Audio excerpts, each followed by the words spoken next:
Welcome back to the Casey Adams Show. Today I am joined by Derek from More Plates, More Dates. Derek, thank you so much for coming on the show, brother. No, thanks for having me, dude. I know we've been looking to make this happen for a while now, so super excited to dive in.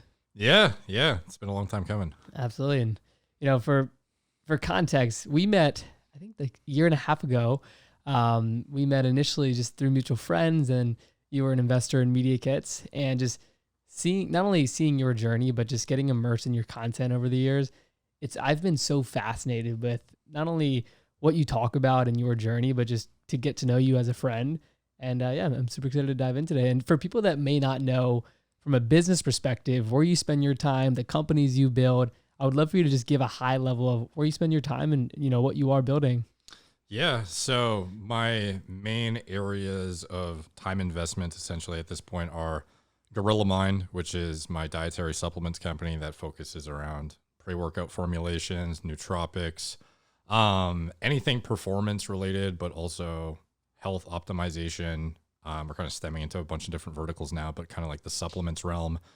And then Marek Health is my preventative medicine platform. It's a telemedicine platform that I get people elaborate diagnostics, which then they have medical oversight to then interpret those diagnostics and make educated assessments for making informed conclusions for what to do moving forward with their health optimization practices, whether it be lifestyle intervention changes, dietary manipulation, sleep hygiene improvements, or pharmacology, medications or supplements when warranted. It's kind of like turnkey concierge level healthcare is the kind of outlook of it. And then in addition to that, a smaller scale company called Intelligent Shop, which is kind of like miscellaneous products, and it will stem into other verticals in the future. Very cool, very exciting. And there's so much to dive into within all of them. And I really just want to start with, where did this journey begin of health and wellness and, body optimization? I know just before we were getting rolling here, I was telling you like the past year and a half, I've been getting super deep into, I got the cold plunge outside in terms of optimization, sleep data. They got the 8 sleep bed, the Oura ring, and, ran my first marathon in December. And I've just been really getting health conscious and just optimizing in my eyes, like, just taking those initial steps. Mm-hmm. For you in this journey and your YouTube channel initially, where did this all begin for you? Yeah. So I guess it probably stemmed from way back in teenagehood when I started working out and it's kind of like called getting bit by the iron bug, is when you get like addicted to the, the progress you're seeing in the gym. Yep. And the newbie gains, and really enjoyed the process and started to get into the realm of seeing what went on in the enhanced bodybuilding side of things, which led me down rabbit holes of exploring pharmacology, like the research of how steroids work and interact with the body, and how people are using it to gain, exorbitant amounts of muscle, improve their performance, etc. And then down the line, that led me to realize, and it's kind of like, I don't know, cart before the horse sort of thing, learning about the side effects they cause and how problematic they can be. And then working backwards, I kind of became more enthralled with the idea of optimization, but encompassing broad spectrum health as well, as opposed to just like cranking your body hard and redlining it, which is what I did from, I don't know, age 20 to like 24 maybe, or something like that. So, and then after that, I started to look into, cognitive health, also got kind of more longevity and not anti-aging, but more like stuff that is conducive to staying alive and not just killing yourself sooner in pursuit of like a crazy, exorbitant physique kind of thing. So for me, it's been stemming from bodybuilding, which then transitioned into a whole bunch of different rabbit holes of how do I don't know, maintain a good body composition while also, optimizing my cognitive health, while also dialing my macro and micronutrient intake, while dialing in my sleep. And it just, all these things have overlap with each other. And it kind of led me to becoming I don't know, I'm kind of like a nerd at heart. So that's kind of like how I got to where I am, and just a lot of reading online. Yeah, no, it's so cool to see. And, for people in it, even someone like myself, like the past year, going into these rabbit holes, there's so much to learn. And, hearing you talk about certain topics and concepts, people kind of may be overwhelmed. It's like, well, okay, where do I begin? Where do I start? And I'm curious, like, what does your daily routine habits look like when it comes to an optimization standpoint, just so people can get like a tangible understanding of, someone that has so much knowledge in this space that strives to optimize in so many areas of their life. Like, what does your, schedule look like, especially when you're traveling, you're in LA? Like, there's so many things that I'm sure people are curious about that I'd love to just take for what it is in terms of the simplistic of just habits and daily routines. Yeah. When I wake up, typically I try to do my best to get 8 hours of high quality sleep. And that is what I would always preach in general. And again, I don't always practice what I preach, unfortunately, but I try to the best I can. But on my ideal day, it would be 8 hours of high quality sleep. I would wake up, probably stand on my porch and look out at the sun, get some sunlight in my eyes for 5-10 minutes or so. And kind of just get awake and let my kind of like cortisol rise and get me kind of redlined or get ready for the day. As far as how that day starts in general, I've tried working out earlier in the day. I've tried working out later in the day. I've tried a bunch of different stuff. And some people, again, there's no one size fits all for when you should work out. Some people, they feel great after they work out and they want to continue, like they ride that endorphin high into like their actual heavy mental work. For me, when I lift heavy and I train to failure, I am cognitively taxed and my body is taxed. So I don't feel like sitting on a computer and grinding out work after. So I typically save it for later in the day. But that is, highly variable person to person. But for me, typically it's don't eat anything, wake up, look at the sun for 10 minutes, sit down and crank work for like 8 hours straight. Like that is my day typically. And for me, intermittent fasting is a massive impact on my mental sharpness, clarity, cognitive flexibility. Like for me, that's the biggest needle mover as far as having a extended duration of mental sharpness throughout, going past just the morning and further through the afternoon. If I eat a really heavy carb dense meal, for example, or I go train, to me, that kind of derails my mental sharpness a little bit. So I try to extend that window out as far as I can. And that is like the main practice that is consistent, at least for me. And then after that, I typically just put out any fires that have come up overnight, because oftentimes when you're running multiple businesses, there'll be little things that pop up that weren't on your to-do list on the night prior, but are now on your to-do list because you just have no alternative but to immediately address those. Yep, put them out. Yeah, and then it'll be kind of just going through a task list that I've set up for myself the previous night. Like for me, goals on like a micro scale, as much as everyone has big, large, grand scale goals, for me, if I don't actually map out my day the day before, it's very difficult to stay on task because my brain is just going a million miles a minute. So for me, I literally just lock myself in my office, which is a very boring setting, but it's me staring at a wall. If I have a nice view or something, I get distracted, but I just have my task list. Literally this hour to this hour, you have to do this. This hour to this hour, you have to do this. And it's just broken down by micro tasks throughout the day, even down to when I start eating. And maybe that sounds insane, but for me, it's just kind of how I've dialed in. And then after I've worked probably like 8 hours in general, I will eat, which is my first meal. After that, I will try and do a 10-minute walk, which is kind of good for like blood glucose control and like getting them back to a set point that is, I would say, healthier and helps nutrient assimilation. Like it's just a good practice to be getting your steps in. And I try to get as close to 10,000 a day. Not always the best at it, but ideally I would.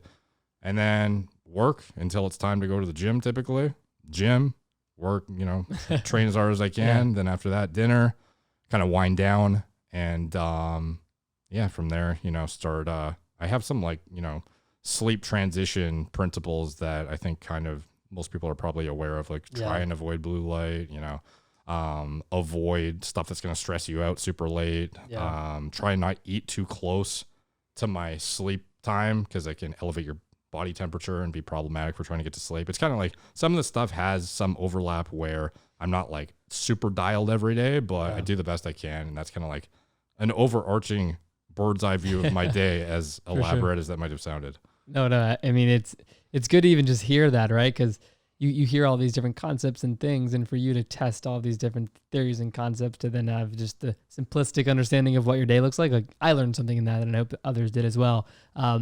When it comes to the business of what you've built, multiple businesses in this idea of health and optimization, what was the first business that you started? Was it prior to social media? Did social media spark the initial idea to get into the business world? I know you went to college and studied marketing and business, and Like, where did this drive for entrepreneurship and the, the willingness and just the entrepreneur drive, like, where did that stem from? It's tough because I think sometimes there is a brain chemistry component of it where some people are just wired a certain way for dopaminergic activity and are very, very stress resilient and thrive off of pressure and achievement, whereas some people are very content in their current environment. So it's not something I don't think you can really like train. Maybe you can, but like to me, it was kind of inherent. Like I just kind of had it from the get-go, and it was not very focused though. Like when I got into starting online content, I had no conception about how an online business started or even the importance of content it was like 2016. Yeah. It's funny because now people think, am I too late to start posting? Back then I was thinking that in 2016. Yeah. I used to think the same thing. Yeah. I was like, oh, look at all these big people on YouTube. There's no point. That's what I thought at the time. But yeah, for me, it was, just baby stepping my way through. Like affiliate marketing was the first kind of taste of success I had, where it was like, wow, my influence is impactful on converting people to use something that I otherwise already use. And I can get monetarily incentivized and compensated for telling people to use the same thing I already use. And like, and like helping them find something that I deem to be a good product. So from there I had reasonable success, I would say, from a making money online standpoint. And it kind of, as you accumulate some level of, I don't know, financial independence, you can kind of translate that in terms of if you have a business idea, now you actually have the flexibility to put something down to start, get some basic inventory or, buy a new domain or hosting or whatever it is. And like, so for me, it was kind of just trial by error and going as I go and learning as I go, but there was no blueprint. I think that's one of the scariest things is people don't have a blueprint, so they don't want to start. And I'm very, again, like I mentioned at the beginning, task oriented. So I need like a step by step of my day at 8 a.m. is this to this. And then from there, I go from this to this. But in business school, I got a marketing degree at a reasonably prestigious university, and I learned nothing that was relevant in any capacity to what I do now. There was no education about how to start a business or what the steps are. Nothing of the sort. So it was wrapping your head around it when you haven't started can be overwhelming. Yep. But it's just taking the first steps is all you can really do. So for me, it was, I guess, even though inherently I had some of that chemistry, brain chemistry, it was still like a learning process to wire myself to get to where I am. Yeah. No, I mean, very cool. And just for context too, I didn't go to college, and this whole idea of business and social media and marketing, I not only learned through doing, but the quality of mentors and the people that you associate with, right? Like for me, having this podcast for 5 years now, since I was 17, like has been, in my opinion, truthfully, like my school of business, the conversations, the questions, like what I've learned, the experiences, and, a lot of people that I've had on the show were then investors in MediaKits through building those relationships and just by, connecting with a lot of people genuinely. I'm curious to know for you, when you talk about college and how it maybe wasn't impactful for you, who were some people or mentors or just people that you looked up to in a sense, maybe that were inspirations for you early on in your career? And maybe there's no one, but I'm just curious if there's anyone in particular. Yeah. So Chris Diotis is my current business partner, and he kind of, I think, as much as I say I had no blueprint, he sort of paved the way for what a gym bro could do online, I guess. And I was like a fanatic follower of his brand and his blog, because he back then writing articles was actually a big deal, and being like ranked on SEO terms actually mattered for certain things. And I would follow his stuff religiously about, self-improvement in general. A lot of it was social related, like exposure therapy to get over your anxiety of talking to women and stuff like that. And also he had a lot of good gym and body optimization content and whatnot. And I had seen him achieve what I deemed to be like very financially independent success through his endeavors and start a few different businesses. And to me, that was a blueprint I could wrap my head around. It's like, okay, this guy is similar interests to me. He's a young guy who has these interests, and it stemmed off through talking about making content about stuff I was also directly interested in myself and felt like I was accumulating reasonably relevant experience on that I could impart on people that was valuable. I was like, okay, this is a blueprint I can wrap my head around, and made sense. And when you're, just starting out, being an affiliate is, you don't have to, there's no risk really.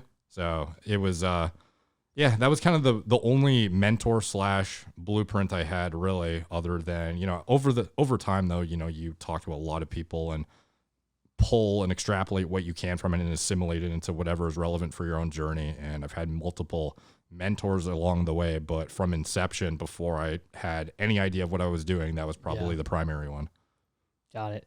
I'm curious, right? Like you've, even speaking today, like you've been in on not only so many podcasts, but many influential shows such as Joe Rogan when it comes to, getting eyeballs on you, getting attention, coming back to just what happened in December, Liver King. I know you've gone super in depth on this and other shows, so there's no need to go crazy in depth here. But when it comes to just this idea of attention, you've had so much attention on you over the years, and I'm curious to just understand the attention, or maybe lack of, years prior when you were just getting started, to the business growth and how you've seen that firsthand in terms of your personal brand to, brand and company relationship. I'm just curious about what you think about that. And, what's your advice to other founders that are not only looking to go build a personal brand, but like seeing you and the influence you have an individual. And I'm just curious to know the correlation of business growth to personal brand growth, and just kind of provide people that blueprint, because it's worked so well for you. And again, you have so much attention on you for great reason. That's tough to define in any sort of practical application, because for me, I think the main thing that separates longevity in what you're doing is true passion for the subject matter. So if you're starting a business because you see financial opportunity, that's one thing. But if you're passionate about what you're selling service-wise or product offering-wise, that's another major underpinning of what will make you actually incentivized and motivated, not just from a monetary aspect, but from like a value proposition aspect for helping people above and beyond I'm making a profit. Like you actually feel the desire to go work in spite of the other stuff because you were already interested in it. So for me, that's been the major underpinnings of everything I do, is because I actually like care about this stuff anyways, and would otherwise do it for free in general. Like for me, I would dissect blood work or learn about optimization or do these things regardless if this company existed or not. So for me, it's something I'm highly passionate about, and it is something I'm going to be able to continue for years to come without ever feeling like I'm stagnating or I'm burning out or anything. Like I'm just, for me, I can't imagine doing a business model that is solely surrounded around, I saw like financial upside. Yeah. Yeah. I mean, that makes sense. When it comes to this idea of blood work, I've never had my blood work done, and I know that. Didn't we set you up with a panel? I know Kieran did. Oh, I gotta get you one. Yeah, I haven't had one yet, and I'm curious. Someone who's 22, I've heard this from you, and you've been a huge influence. And I was waiting to bring this up on the pod, because I know I need to do that, and it's something I want to do, to have that baseline of just longevity and understanding where I am currently. Like, what do you think when it comes to like someone who's 21, 22 years old, getting blood work and creating that baseline from a blood work perspective? Just what's your thoughts on that?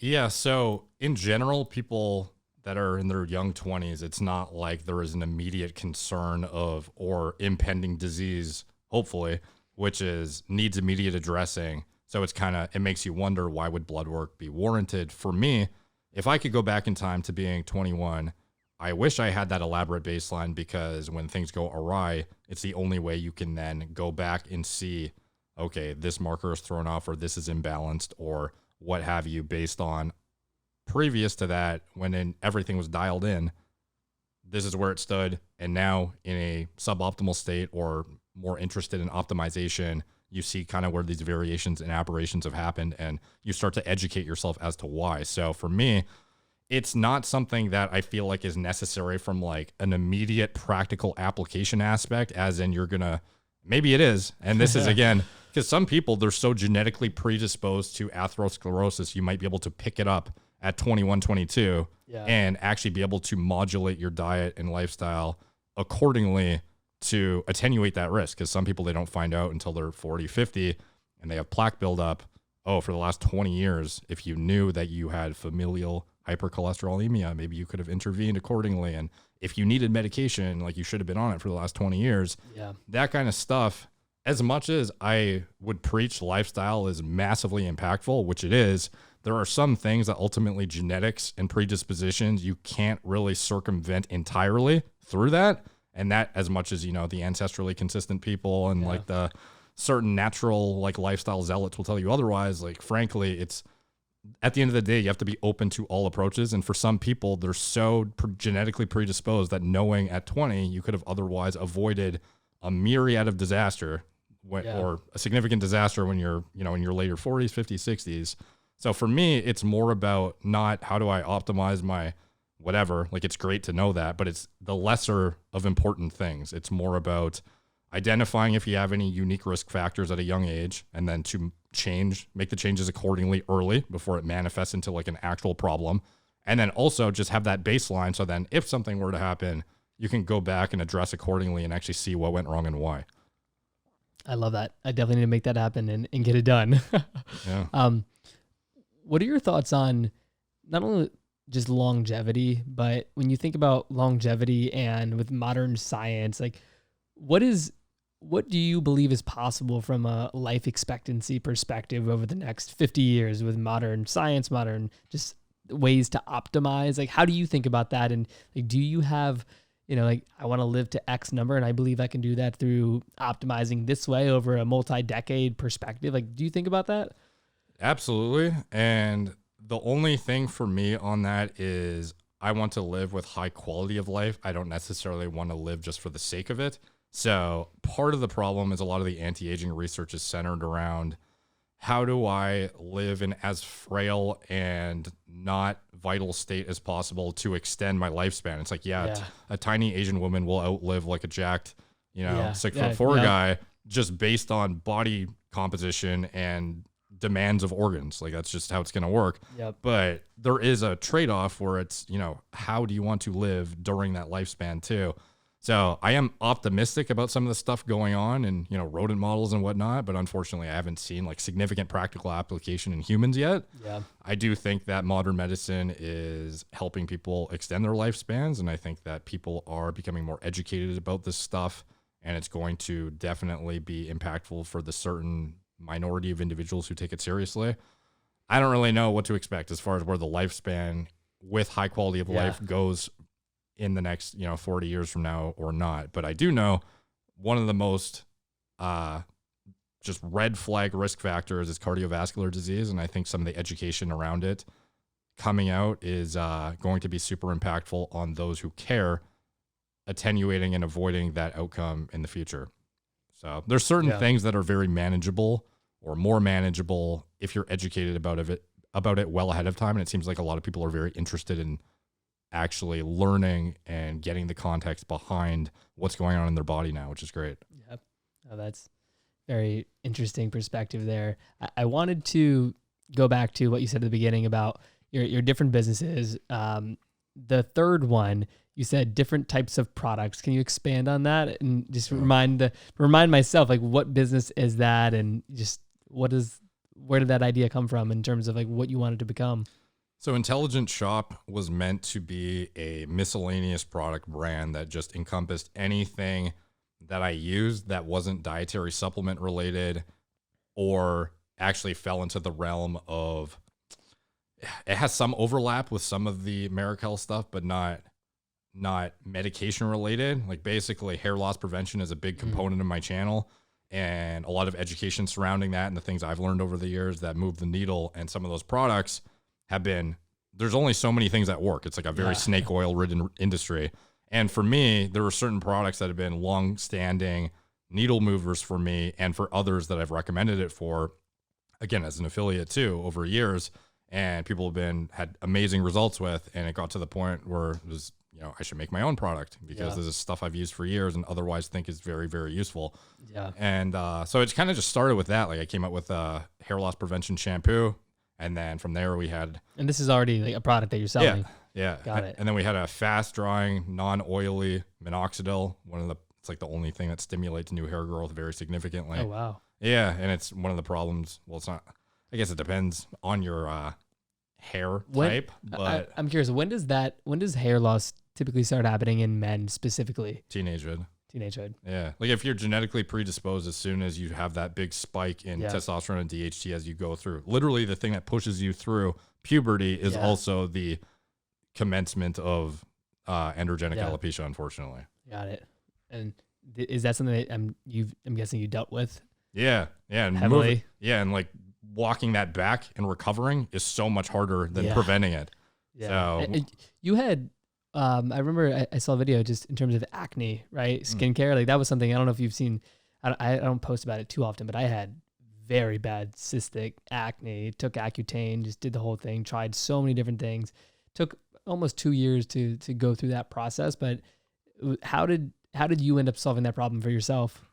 same thing, dude. Accutane. Accutane? Yeah. Yeah. I would say, again, if I could go back in time, there are certain things I would look at before Accutane, because that's the literal nuclear bomb of acne prevention. But again, similar to the genetic predisposition thing, as much as you would love to think there are natural things I could do to fix this, I can guarantee there's somebody watching this, and maybe yourself even, where you tried a bunch of stuff and it didn't work, and then Accutane moved the needle. Yep. So yeah, and maybe you deal with perpetually dry lips at this point, maybe similar to me, but you have no acne, and it's improved your quality of life, presumably. The 100%. The dry lips lasted for a while. Nowadays, I don't notice it too often. Every now and then I'll have dry lips, but very infrequently, not too frequently. Considerably side effect ridden drug though, so be wary of that. Some people get it's not emotions and the whole thing. It's not common necessarily for there to be side effects significantly worse than the brutal dry skin and chapped lips, but some people do get pretty bad sides. So again, it's just being mindful of the pros and cons, and you weigh it out accordingly. But yeah. So these different products, right? Hair loss, hair prevention, into the future for that business, right? Like I look at it like it's like you're vertically integrated all these products that you promote that have helped you, that you want to help now with the experience of building companies, building products that then you just want to not only sell but that have been impactful for you. What are other products that you can speak about today that you're looking forward to with that business specifically?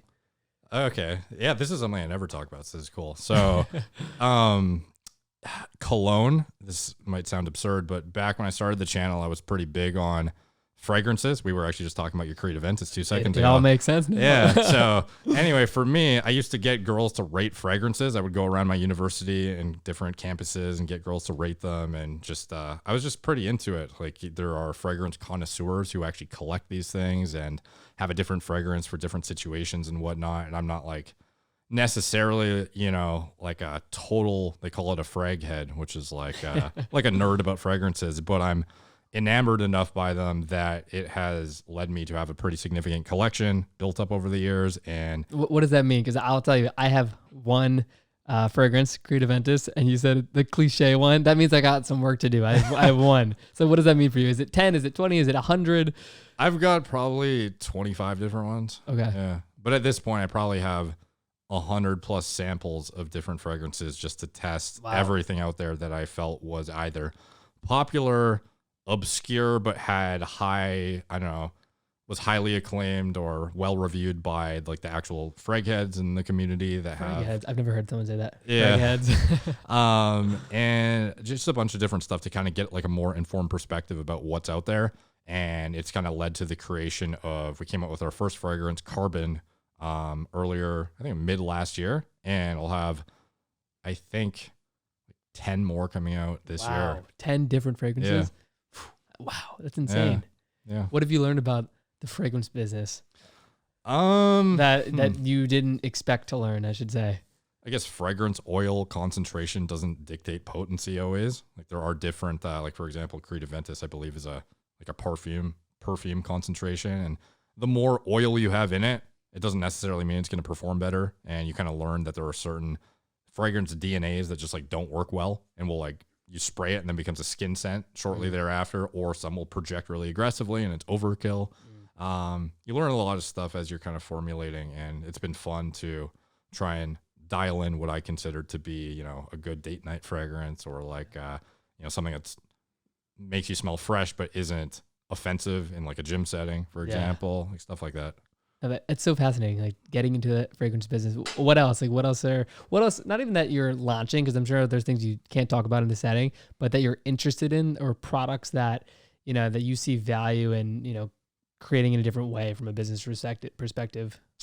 For intelligent shop in particular, it's tough, dude, because it's very ever evolving. I don't really know where it's going to go for sure. And that's why I had such a not clear answer at the beginning. Like we have some other products coming out, but they are hair loss related. So I guess it's not as unique to talk about, but that's kind of like the extension of the fragrance line is kind of where I'm excited about it going. And anything that falls into the ingestibles will probably be under Gorilla Mind in the future. And anything health service related falls under Marek Health, even when it comes to a compounding pharmacy is something that's on my radar for either building or buying.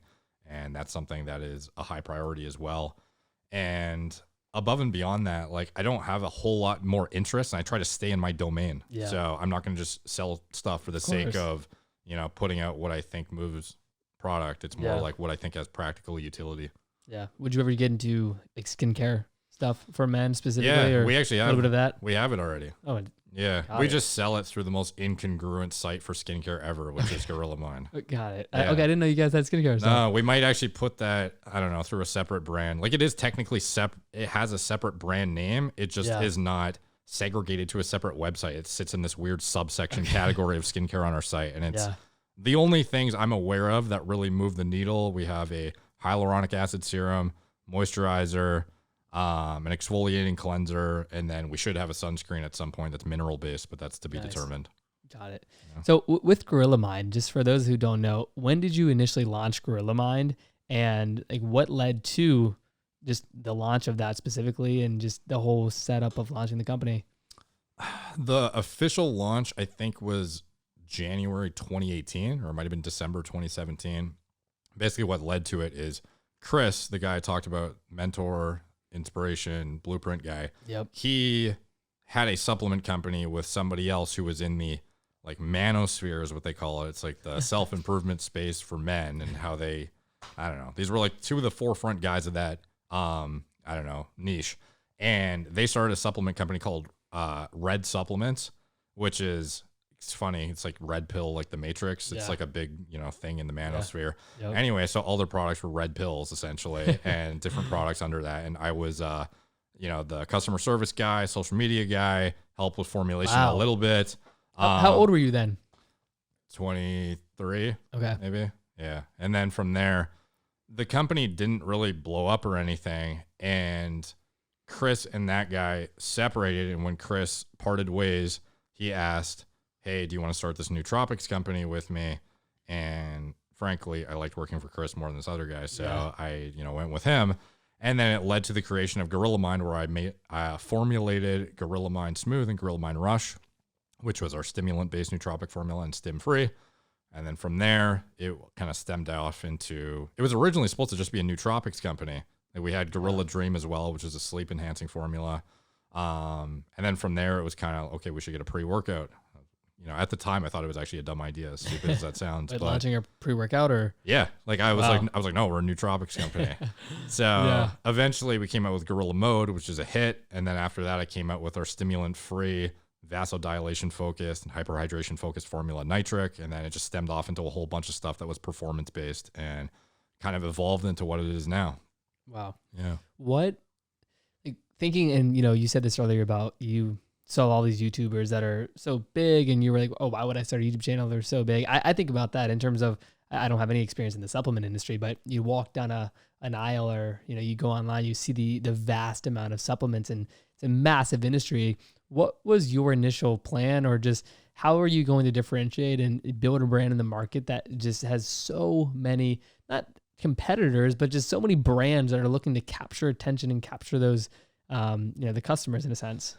For me, at the time, I felt like there was a severe lack of transparent formulas. At the time, proprietary blends were still rampant, which is not as much the case anymore. And I think hopefully I at least had some part of that, but it's also just education of what customers want. And for me, my perspective at the time was, okay, if I'm going to make a pre-workout, which is something I buy and use and like, what would I want to see in this for it to be what I consider effective, stacked, worth the money, bang for the buck? So I made Gorilla Mode based around what I would want to see from a vasodilation perspective, hyperhydration, stimulation, mood elevation, all that kind of stuff. And at the time, there was really no formulas on the market that were they'd use clinical dosages, but oftentimes it was what's the minimum effective dose, not what's the max effective dose. So I dug into some literature, found, for example, we were the first company to use what is the maximum efficacious dose of L-citrulline. So, and it's funny because on our product page on Amazon, it says the only formula in the industry to have this. And it's like, that's such an old write-up now that a bunch of companies have done that since. Yeah. But at the time, it was like a reasonably revolutionary thing. And maybe there were some obscure companies that I'm just unaware of that already did that. But for me, that was my idea was I don't even care what the other people are doing because this is what I deem to be the effective product and I would buy. So I didn't have a conception of, oh, how do I differentiate myself? Like it just did it on its own. Yep. Over time, certain companies use the same kind of, marketing tactics in terms of, transparent labeling, maximum dosages, et cetera, et cetera. But I just continue to grind out what I feel like I would buy as a consumer, and it served us well. Wow. That's so awesome. I'm curious, if you were to give your younger self advice, if you were to be starting Gorilla Mind today, just from what you've learned, what would that advice be and why when it comes to that, younger Derek that was looking to go solve that core problem and bring something different to the market? Like, what would you tell yourself? And maybe those that are watching this that may have an interest to not only start a business, but whether that's supplements or tech or just anything that they want to go do something different. What's your advice to your younger self? Probably question every doubt you have. For example, the pre-workout, which is now, last I checked, and it fluctuates obviously, but I think we reached number 2 bestseller on Amazon in the country, which is competing against companies that I used their product when I was a teenager. Yeah. So that's a big deal in my opinion. Absolutely. So to like stand with them who have had a decade on us is wild to wrap my head around. But just a handful of years ago, I was thinking we're a nootropics company. Why would we do this? But it's just like, being able to question and think outside the box. It sounds perhaps not like a practical takeaway, but oftentimes people will, similar to the social media, why would I start? Yeah, I couldn't possibly succeed given there's so many people with millions of subscribers already. If you have some sort of value to bring, there is likely an audience that will benefit from getting educated and or entertained by you, depending on what your, industry or niche is. Yeah. What were some of your self-doubts that you've had over the years that you've had to question and, just change your perspective on? Will this investment pay off and be worth it? Is me going to, I don't know, a position where I'm not getting a salary or whatever, the best move for the longevity of the company and being able to be enterprise value minded? Like you think of a lot of these things in terms of short-term financial gain versus long-term potential enterprise value. Oftentimes entrepreneurs will face these multiple different forking roads where you could go one way or the other, and it's going to have a massive impact on your trajectory. And being able to ground yourself and think, okay, what's actually most important to me in the long run? What does 65-year-old Derek tell me now, given realistically what's the smart move? And oftentimes it's investing in yourself and being confident that you're here for a reason. And if you're passionate about what you're doing, it's going to translate into success long-term. And don't sell yourself short by going for the short-term gain on the monetary side. Powerful. Yeah. Where do you, I should say, when you're, when you say this idea of passion, you've brought it up a couple of times now.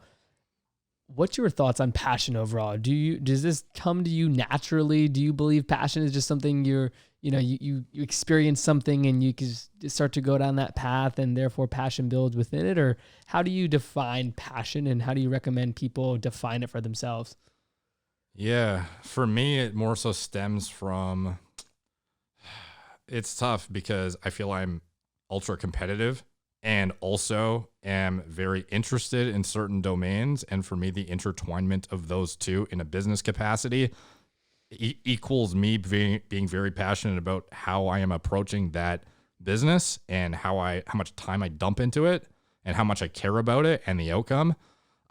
It's tough, man. Like some of these things, it's hard to say they're easily learned and not inherent. Like for you, I think some of the stuff comes with exposure and just, throwing yourself out there, but it all depends on how much you want it at the end of the day too. Cause you can only convince yourself of things so much when you don't actually give a shit. Yeah. Like with you, I know you're an incredibly good social networker, for example, but how would you tell an 18-year-old kid, how do you become you? Yeah. I feel like that's like, maybe that wasn't inherent to you either, but I guarantee there are very few people in your age bracket who have the networking and connections that you have. It's a very, very unique and rare thing.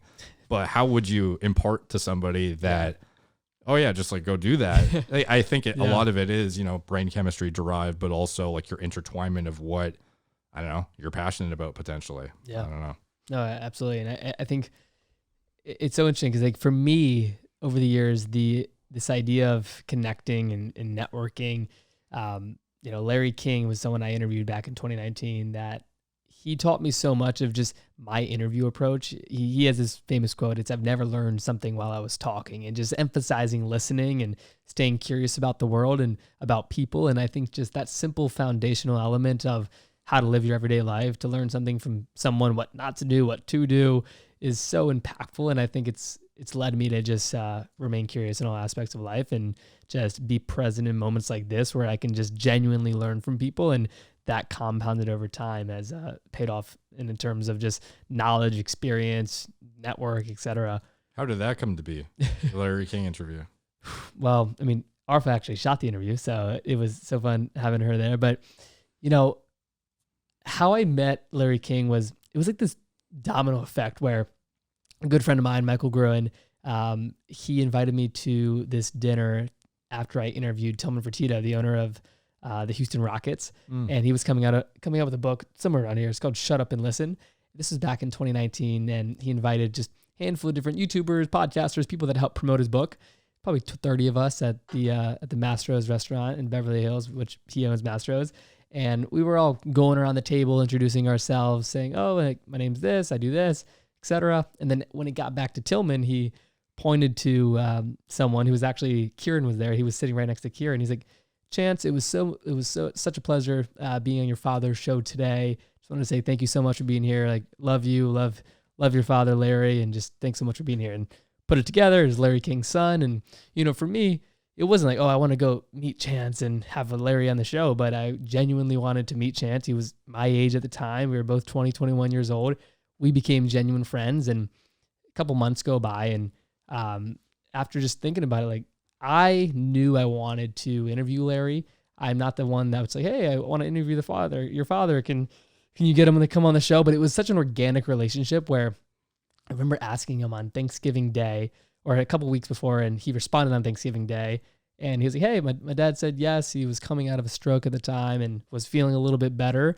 He was like, let me know when you're in LA in 2 weeks and we'll make it happen. I was living in Arizona at the time, and we ended up doing it December 10th, 2019. And it was actually one of the last in-person physical interviews he did at his studio before he passed away a year later, which was COVID. And, he wasn't doing any in-person stuff. So definitely an impactful interview that just the dominoes unfolded in a very unique way. One of the craziest things about that to me is not even just that you interviewed Larry King, but also that somehow you were so entrenched in this stuff at 19 years old that you were in that position to even network your way to that happening.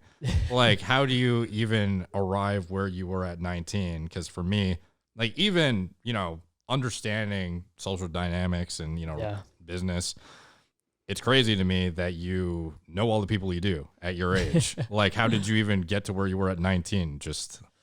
Well, I mean, I started the podcast when I was 17, and even before that. So what really got me into this whole world of podcasting, social business was when I was 16, I was almost paralyzed playing football. So I got injured. I was diagnosed with interspinous ligament damage. So I was in a neck brace for 6 months, was told I could have been paralyzed. I could never play football again. And it just led to this deep depression of not knowing what I wanted to do with my life. I was a sophomore in high school that had these aspirations to, play college lacrosse or college football. But being 5'5", the cards unfolded in a great way. But during that 6 month period, I just immersed myself in like business biographies, learning from different founders, and just caught the bug where 6 months after that, I hear about podcasting. I'm coming from a small town in Virginia where I have no network, no relationships, no access to the business world. My parents are the least entrepreneurial, but in any sense of the world of, I just didn't grow up around anything or any like business minds. So I just knew that there was so much more in this world from the content I was consuming. And the podcast was that gateway initially to spark conversation. And, the goal was to sit down with interesting people that were doing cool things. And it started off just interviewing friends of mine like Kieran, who was like one of the first 10 guests on the show, and slowly but surely and through social media and reaching out through DMs and coming up with creative ways and to pitch the show, it was just a snowball effect. And I ended up interviewing 60 people in 90 days, just on a pure sprint. Wow. And from there, it was just the momentum started shifting very, very quickly. And I just doubled down. Wow. So, and that was, from like 17 to 19, I think it was like 250 interviews, and that compounded just opened up a lot of doors. Are those all in video on your channel, or where are those old ones? Not all of the videos. A lot of them were just me on either Zoom or pulling up to someone's office with like a single microphone, like the earliest days. But I would say like 90% of them have all the videos, and most of them are on the channel. Oh, nice. But that's that's the little bit of context there. Wild. What were you doing at 18, 19? Working on a golf course and as a lifeguard and starting university. So, okay.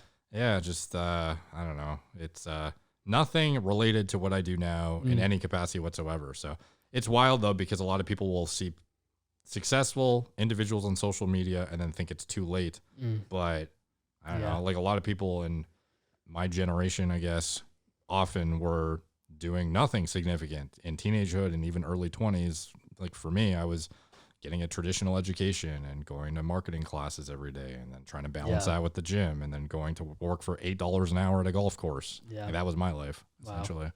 Yeah. So when you started to have some success on social, building your brand, launching the companies, just what changed for you to become that type of person in terms of the momentum, in terms of, going from someone 18, 19, working these different jobs, creating a channel, gaining some momentum on a social level, launching these businesses, just what changed mentally, and how did you just put yourself in that position looking back?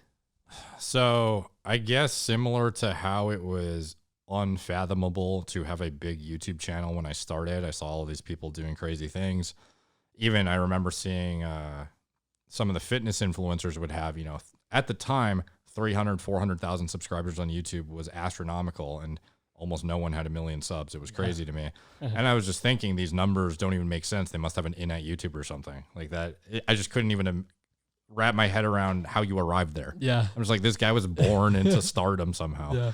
Yeah. So for me, I started from 0 and slowly grinded my way to, 20,000 subscribers, 30,000, 40,000. Then I had a couple videos go viral, or at least what viral I considered at the time, which, if YouTube picks up something as a small creator and serves it to like 1 million people, that's, viral, I would say. Yeah. And seeing the traction that had, I was like, oh, I'm actually capable of a viral video. That's nuts. Like I never thought that would ever happen. And then a couple times it happened. And at this point I thought, wow, this is actually a repeatable process, and they don't just randomly.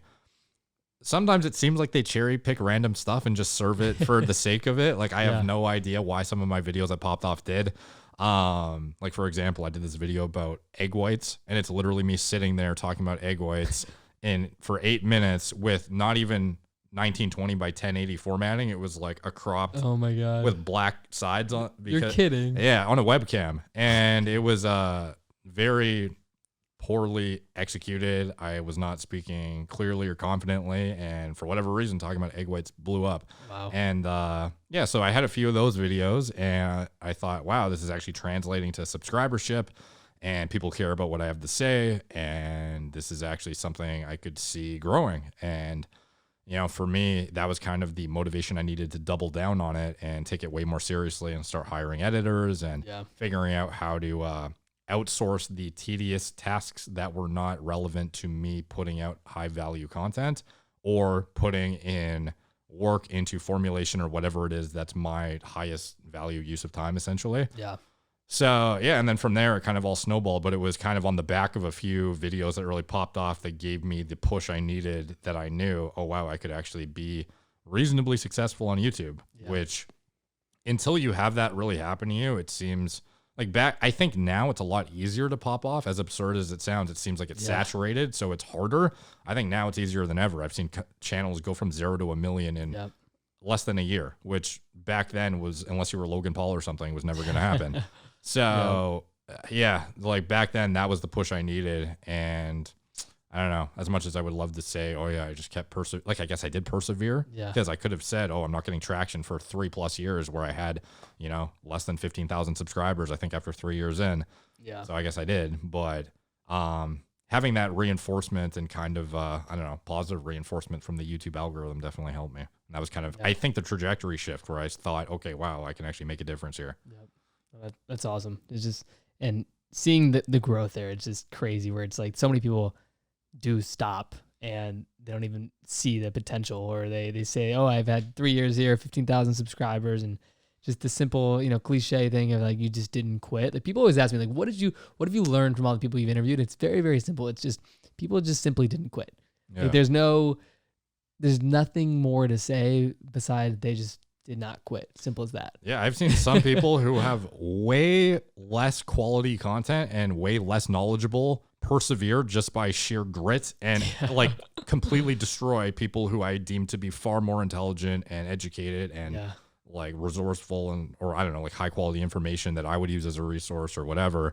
Like oftentimes it is literally just the guy who worked hard, and people are going to like you, some people are going to like what you're doing, unless you're, a dickhead. Yeah. So absolutely. Well, last question before we wrap up here, Derek, just thinking about the future of your content, businesses, everything that you're working on, what are you most excited about? And just what can people look forward to in terms of just the future of what you're building, content-wise, business-wise, and everything overall? The content thing is, it's always difficult to balance the businesses and the content. Like right now, as we speak, I have posted a handful of videos in the past several months, which sucks, but it's one of those situations where hopefully taking one step backwards, I can take 2 steps forward, because sometimes that is a necessary, thing you have to do to actually get ahead. So you're not constantly, I don't know, grinding out tedious stuff that you could otherwise delegate. So for me, I'm kind of in that process to try and automate a lot of things to get me back to that very frequent posting schedule. And I would like to tangent into more entrepreneurial focused stuff, just because I feel like I have the experience to actually back it up at this point, versus for the last 7 years I've been doing it. Yeah. So I don't know. There's just like a lack of content from like guys like Hermosi. I think have set a great standard for people who've actually built businesses and then create practical takeaways and business knowledge that they can, impart on people that is comes from a place of experience rather than a place of speculation and hype. Because a lot of the existing business education on the platform was previously how you can, here's how much money I make with my Photoshopped, Shopify page, and come buy my course, which is then what made me rich. It's so I feel like tangenting into entrepreneurial content would be worthwhile, and also just continuing down the path I have gone of continuing to educate myself and connect with high level people in the medical space, preventative medicine space, and hopefully continue to learn in the process and impart as much useful info as I can.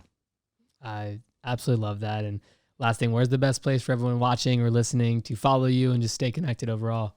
More plates, more dates on any platforms. Some of them are more plates depending on the length of the handle. I think you can't do certain length on certain ones. Marek Health, if you want high quality preventative medicine, high quality medical oversight with elaborate diagnostics and panels that have been audited by me and other people I deem to be high level educators and medical providers in the field, who are staying up to date on all the cutting edge literature. Gorilla Mine for supplements and energy drinks soon, some other cool stuff in the works. Looking forward to that. And Intelligent Shop, I guess, if you want some cool cologne and hair loss prevention products. And love it. Yeah. Awesome. Well, Derek, thank you so much for coming on the show today. I really appreciate it. Thanks for having me, dude. Glad that we could make it happen. Absolutely. And for everyone watching or listening, thank you so much for tuning in. Make sure you subscribe, and I will talk to you guys soon.